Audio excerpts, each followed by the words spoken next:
Estamos começando mais um programa Sintonia e Equilíbrio. E hoje, como vocês assistiram semana passada, o Lorde Dáricos, do Templo Oculto da Dracos Tenebrae, vai responder as perguntas que vocês enviaram para o nosso portal a respeito do momento exato do desencarne. E no segundo bloco, nós teremos a Nilce Canedo, que trabalha com a linha cigana. Ela vai falar sobre os mestres ciganos espirituais no quadro Ciganos em Movimento. Então não perca, daqui a pouquinho nós voltamos com um grande depoimento do Lorde Dáricos Tenebrae. Olá pessoal, saudações a todos. Eu sou o Lorde Sacerdote Dáricos Tepes Tenebrae e estou novamente aqui gravando esse programa para vocês. E como eu falei no último programa, eu falei sobre o tema desencarno, que realmente acontece. Muitas pessoas no Brasil inteiro mandaram perguntas para a gente por e-mail, telefone, tudo mais, perguntas, histórias, querendo saber sobre esse tema que é a atração de todo mundo quer saber sobre isso. Então, hoje, esse programa, eu vou estar respondendo com muito carinho e muito respeito a todos os participantes. Eu vou estar respondendo essas perguntas. Então, pode começar. Qual é a primeira? A Ana Lúcia, do Riachuelo, pergunta: o que acontece com o espírito no momento da morte do corpo? Ela é dolorosa? É igual para todos? Ok. Bom, primeiramente, muito obrigado, Ana Lúcia, não é isso? Muito obrigado, Ana Lúcia, de Riachuelo, por essa pergunta. É o seguinte, como eu falei no último programa, é muito rápido o desencarne. Tá? Então, o corpo, ele sofreu. O espírito, não é que ele vai sentir essa dor, aquele sofrimento. Mas como é muito rápido, ainda a mente não percebeu. Então, quando ele desencarna, ele ainda sente o impacto daquilo ali. Porque para ele não desencarnou ainda. Entendeu? Então, respondida a pergunta, qual a próxima? Bom, continuando ainda com a Ana Lúcia, porque ela fez várias perguntas. Ela pergunta agora: por quais sensações o espírito passa antes, durante e após o desencarne? Primeira coisa, quais sensações o espírito passa antes do desencarne? Aí vai depender de como a pessoa desencarnou. A gente tem aquelas pessoas que ela está, por exemplo, no leito no hospital. Ela sabe que ela está nos últimos momentos, mas ainda ela está... Ou até mesmo aquela pessoa que não está no leito de hospital, mas ela está no processo o quê? Ela está nos poucos segundos. Né? Então o que acontece? Nesse momento, os olhos espirituais da pessoa, que é o verdadeiro eu dela, vão se abrindo e os olhos carnais, os olhos físicos, vão se fechando. Então ela começa a ver o plano astral, começa a ver o mundo espiritual. Aquilo que muitas vezes, talvez, enquanto ela estava na matéria, não acreditava. Então, por isso que muita gente, que às vezes tem pessoas que quando estavam na matéria, eram valentões e tudo mais, não tinha medo de nada, mas quando começa nos últimos segundos, ver o mundo espiritual, começa a se assustar, aí começa a chorar, começa a chamar todo mundo, e não quer morrer, começa a se debater na cama do hospital lá, porque não quer morrer, porque justamente é isso que está acontecendo. Tá? Porque nem sempre quem vem receber o espírito, no caso, nem sempre são espíritos de luz. É como eu falei no último programa, vai depender do que ele fez aqui na Terra, quem ele foi. Até porque existe a dimensão dos quiumbas, existe a dimensão também chamada umbral, que é tipo o carandiru do mundo espiritual. Entendeu?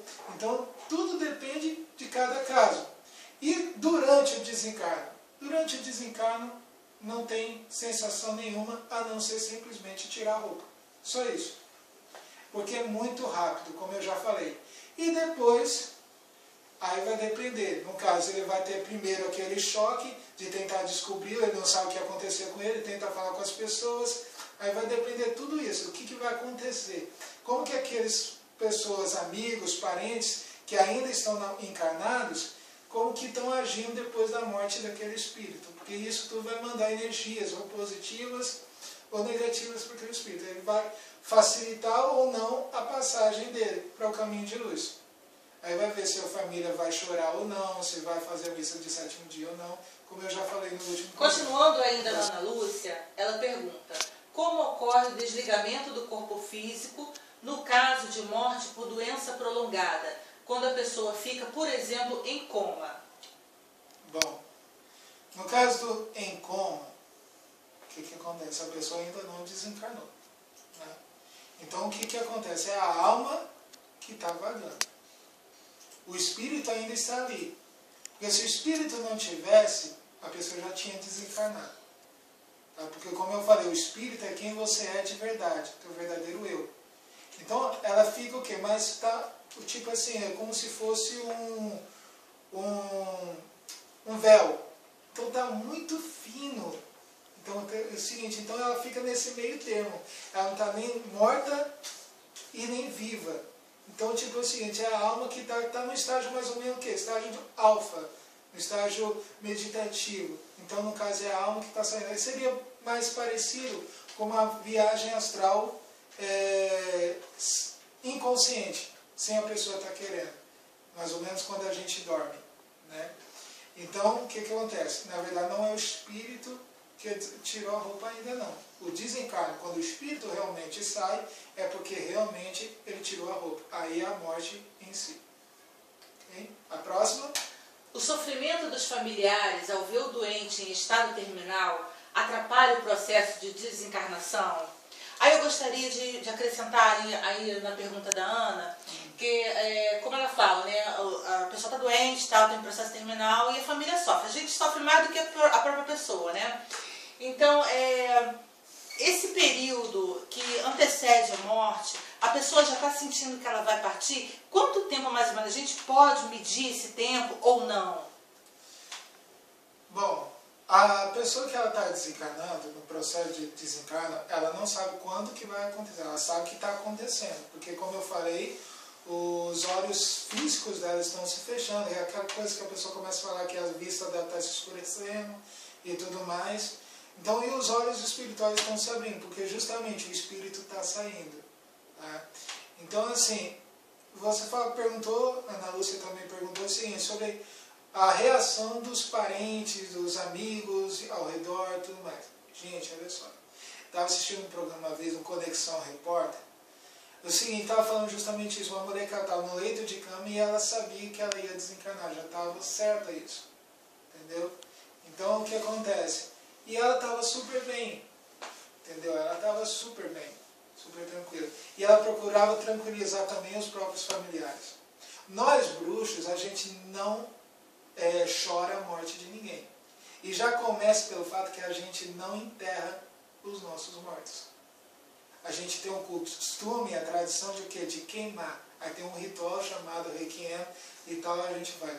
Então é o seguinte, por quê? Para que o espírito não fique preso ao corpo. Nós respeitamos a tradição de cada um. Aí envolve tudo aqui. Então assim, se atrapalha o processo de desencarno, pode atrapalhar. Pode atrapalhar. Tá? Por quê? Porque aquela pessoa que está naquele processo do desencarno, ela tem um laço emocional com aquelas pessoas que ali ela está se despedindo momentaneamente. Tá? Então ela tem esse laço emocional. Então pode ser que ela queira ainda ficar relutante com aquilo. Então aí ela acaba sofrendo mais ainda. E o processo depois do desencarno, enfim feito, enfim acontecido, o que acontece? Ela fica ainda mais presa ao corpo, justamente por causa daquela família, que ela não queria se separar. Então acaba sendo mais difícil, até porque ela começa a ver esses familiares sofrendo. E isso só vai transmitindo energia negativa, como eu falei no último programa. E aí evita de ele achar o caminho de luz e fazer a passagem. Então a gente aconselha não sofrer a morte de ninguém. Sabemos que é difícil, mas a gente tem que aprender que a morte não é o fim. A pessoa não deixou de existir, ela apenas fez uma passagem para continuar existindo. Apenas isso. Porque a gente troca de corpo, mas o espírito continua. Ok? Próxima pergunta. A Márcia Cristina, de Salvador, está perguntando que ela ouviu muito dizer a respeito do cordão de prata, né? Que o espírito está preso ao corpo por cordão de prata. Após o desencarne, quanto tempo leva para romper esse cordão e se o espírito sente esse rompimento? Certo. O cordão de prata, na verdade, é o seguinte, realmente, o espírito é ligado, o espírito e a alma é ligado ao corpo físico através desse fio de prata. E quando a pessoa começa a fazer viagem astral, ela começa a perceber esse fio exatamente por causa disso. Mas, o que acontece? Tanto é que quando a pessoa começa a praticar a viagem astral, o que acontece? Ela tem que... Ela não pode querer ir muito longe. É na medida que ela vai praticando que ela vai começando cada vez a poder ir mais longe. Porque se ela romper o limite que ela pode ir do fio de prata, esse fio de prata vai romper. E quando rompe, o que acontece? O espírito é desligado do corpo. Então é o próprio desencarno. Entendeu? Então quando a pessoa desencarna, é porque o fio de prata rompeu. Fato. A viagem astral, a pessoa anda por onde ela quiser andar, mas ela ainda está ligada nesse fio de prata com o corpo físico, com a matéria. Então o que acontece? Ela não desencarnou ainda, mas se ela tentar forçar além do limite, aí esse fio de prata é rompido, aí a pessoa desencarna realmente. Próxima pergunta. A pergunta é do Laércio. Sonhos têm a ver com reencarnação e morte? Sonhos têm a ver com reencarnação e morte, tá? Isso é verdade ou mentira? Pode ser que sim, pode ser que não. A gente sonha muitas coisas, né? Então não dá para falar uma coisa já certa para tudo. Então é o seguinte, vai depender do que sonho você sonhou, tá?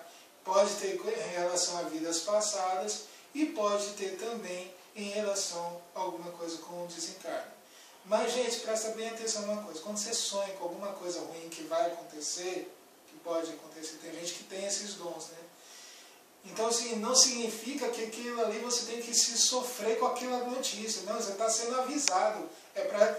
Você está sendo avisado para o quê? Para evitar que aquilo aconteça, tá? Entendeu? Por isso você está sendo avisado, porque se não fosse para isso, você não seria avisado. Tá? Então é diferente, vamos entender direitinho as coisas. Tá bom? Então, próxima pergunta. Então, pessoal, a próxima pergunta. A Yara de Anchieta pergunta. Você falou muito durante o programa passado sobre reencarnação. Tudo bem, é o que ela diz aqui. Então, ela quer saber de onde vieram os primeiros espíritos, de onde surgiu a primeira encarnação. Bom, como eu falei, no plano astral, existem aqueles que desencarnaram, que foram seres humanos, desencarnaram, então fizeram a passagem e tudo mais, e existem também outros seres que são seres, realmente seres alados, ou seres divinos, ou deidades e tudo mais. Então esses seres também, eles têm relações entre eles, normal, que podem gerar outros seres que vão vir a encarnar também. Ou também pode, essas pessoas que eram seres humanos desencarnaram, estão lá na cidade dos espíritos, como eu falei, é a mesma coisa daqui, só que a única diferença é que é no plano astral. Então eles vão namorar, eles vão relacionar normalmente, entendeu?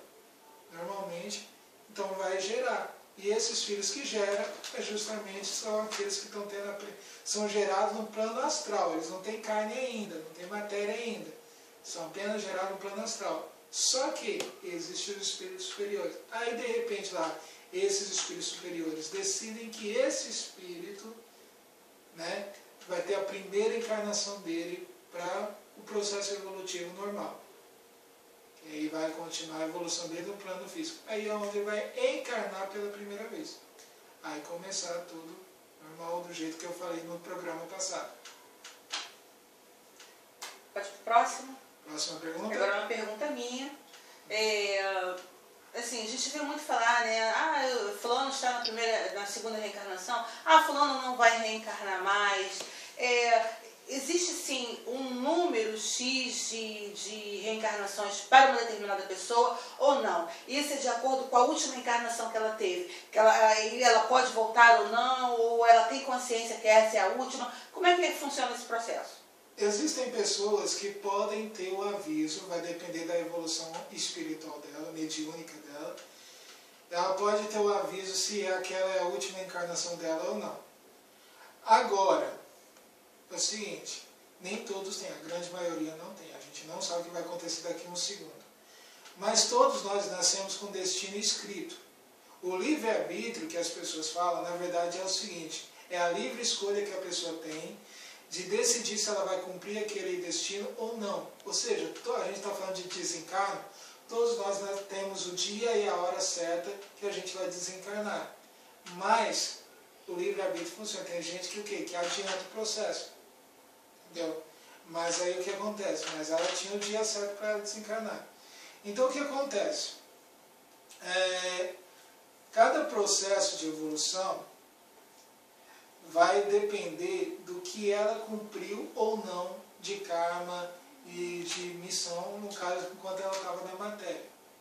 Mas o processo de evolução em si não termina.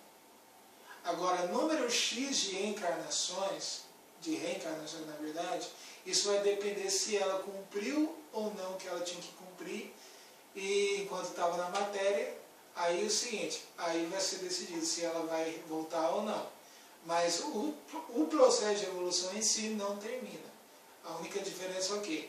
Ou se ela vai para o plano astral ou através da reencarnação. Mas também vai depender se ela vai fazer a passagem. Ou seja, receber o famoso abraço do ceifeiro ou ceifeira. Porque pode ser também que nesse processo, em uma dessas encarnações, pode ser que ela regrida, então desencarna com o espírito cheio de coisa negativa, não queira fazer a passagem, como eu falei, então ela vai ficar vagando, vai virar quiumba e tudo mais. Tá? Então vai depender também disso aí. Ok? Ou senão ela pode também, em uma dessas encarnações, se suicidar. Então aí ela vai dar com a própria mão dela uma sentença de final. Uma sentença eterna. Então ela acabou com aquele processo todinho para ela. Tá? Então não tem um número certo. Aí vai depender de tudo isso. Porque cada encarnação é cada encarnação.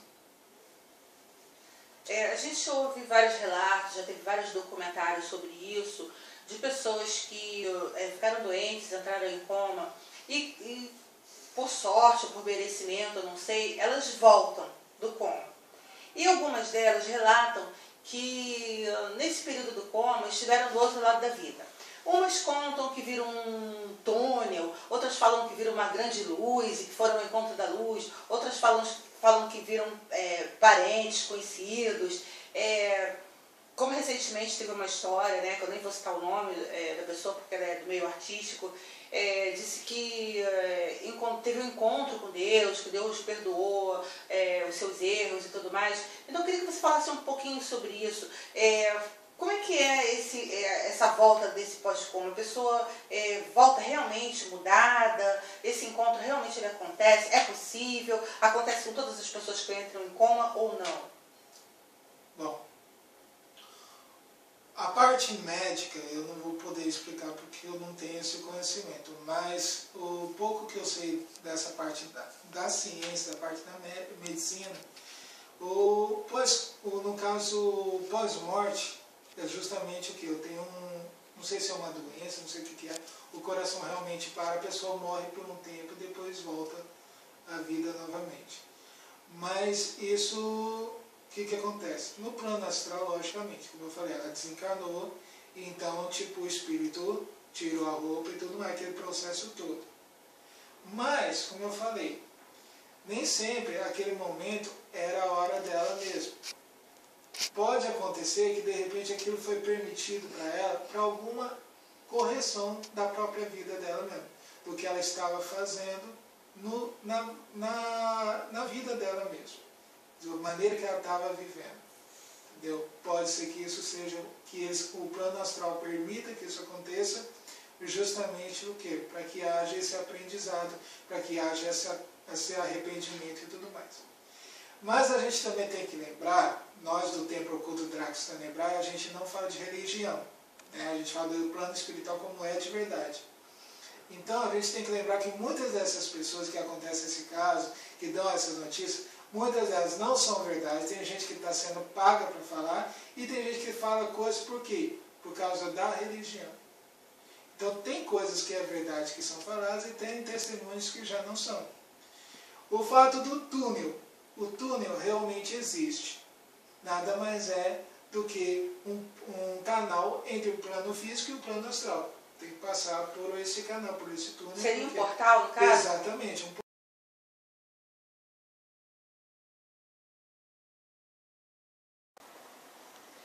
Meu nome é Nilce Canedo, estamos aqui no quadro Ciganos em Movimento. Estou aqui para falar dos mestres ciganos de luz, continuando como falei no programa passado. E hoje nós vamos começar falando do mestre Vladimir, considerado o rei dos ciganos. Cigano Vladimir, quem nunca ouviu falar do cigano Vladimir? O cigano que encanta com as palavras. Cigano que toca o violino e quando ele fala, todos ficam encantados com aquela docilidade, com aquela melodia no que se fala. E esse cigano, ele também tem uma responsabilidade muito grande. Quando estamos precisando de ajuda para desemprego e para mulheres em geral, vamos recorrer a esse cigano. Esse cigano, ele tem a responsabilidade de proteger as mulheres em qualquer situação e aos desempregados. Então, o cigano Vladimir, cigano que todos conhecem, cantador, ele tem essa especialidade. Você que está aí me ouvindo agora, você que é mulher, que está passando por qualquer dificuldade, corra, peça ao cigano Vladimir, que com certeza você vai ter uma resposta. Resposta essa que no momento você pode até não entender, mas que você pode ter certeza que é a melhor resposta nesse momento. E para pedir, para entrar em contato com esse cigano, para invocar este cigano, vamos usar a vela vermelha, sua cor predileta. Então vamos usar uma vela vermelha, podemos imantar com essência de sândalo e pedir ao cigano Vladimir. Você pode, mulher, pode pedir qualquer coisa a esse cigano e ele vai estar prontamente para te atender. E, como não pode deixar de ser, como eu sempre falo, vou repetir, toda magia tem início e fim. Conseguiu o que pediu, vamos agradecer. E esse cigano, ele gosta muito da fruta mais poderosa para o povo cigano, o melão. E você pode oferecer um melão para ele, cortado ao meio, e você pode preencher esse melão com cubos de açúcar, com moedas, pode botar 3 dados, e se quiser, pode até botar flores simples, e pode fazer a sua oferta num gramado, num jardim. O cigano Vladimir vai estar aí para ajudar a todos nós. Nunca devemos esquecer este cigano. Vamos falar agora do cigano Manolo. É um cigano também pouco conhecido. Quero deixar uma observação. O cigano Manolo é o mestre deste ano, responsável pelo ano de 2015. Este cigano, nós temos que recorrer a ele para convencer as pessoas. Então você está com um problema que você precisa do outro, tem que convencer ele para ele ficar do teu lado, para ele ir nessa batalha com você, para ele te ajudar. Vamos recorrer ao cigano Manolo.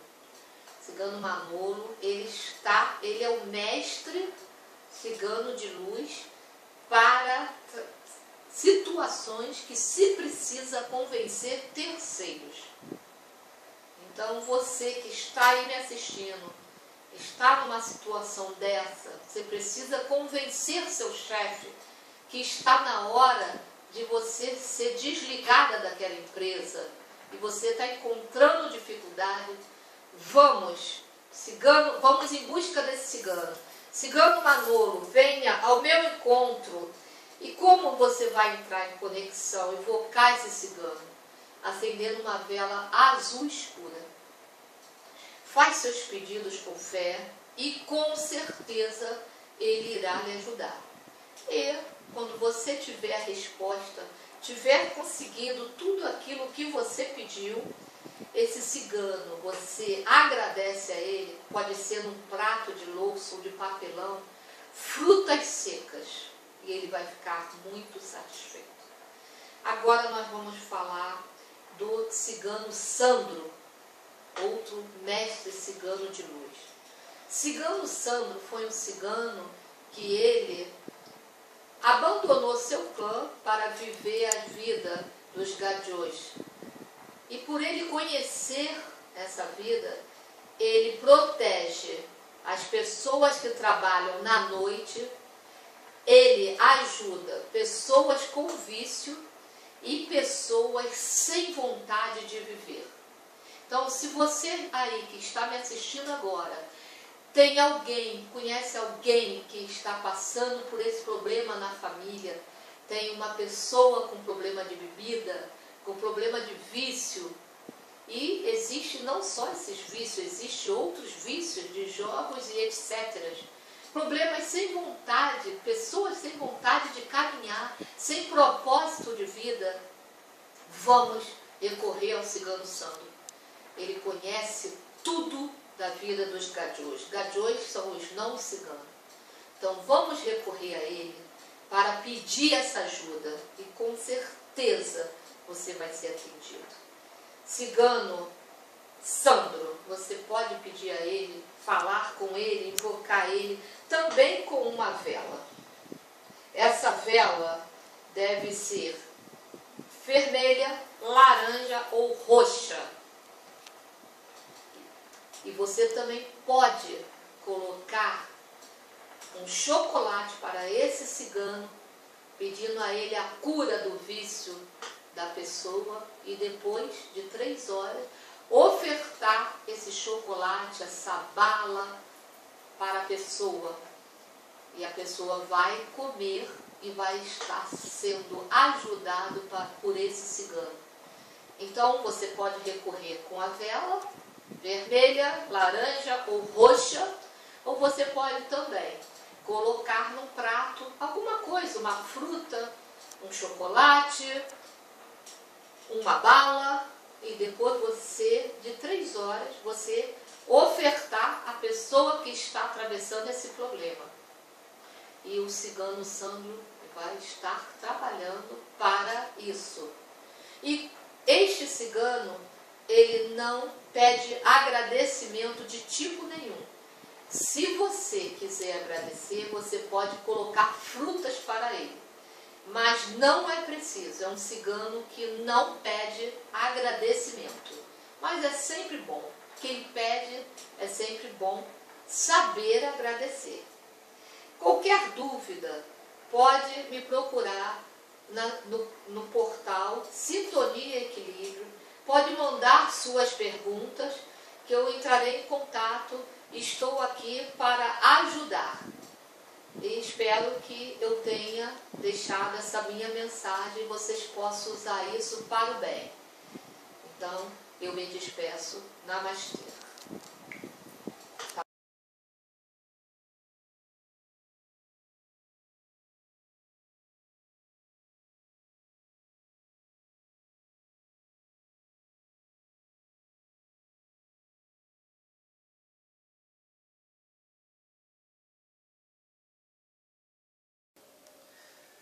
Chegamos ao final do nosso programa Sintonia e Equilíbrio. E você já sabe, para entrar em contato, é só acessar o site, e-mail ou o telefone que está aparecendo no seu visor. Hoje o Lorde Dracos Tenebrae respondeu as perguntas, né, que vocês enviaram para o nosso portal. Foi um tema muito interessante, né, sobre o desencarne. E a Nilce Canedo também falou sobre os mestres ciganos espirituais. Se você ainda tem alguma dúvida, envie a sua pergunta para o nosso e-mail, ou acesse o nosso portal e envie através do portal, ou até mesmo pelo telefone que está aparecendo no seu visor. Não podemos perder o nosso contato. Se de tudo isso você não conseguir, é muito, mas muito fácil. É só você convocar o pombo-correio, fazer sinal de fumaça, bater o tambor, que eu vou chegar até você. Um grande beijo e até o nosso próximo encontro.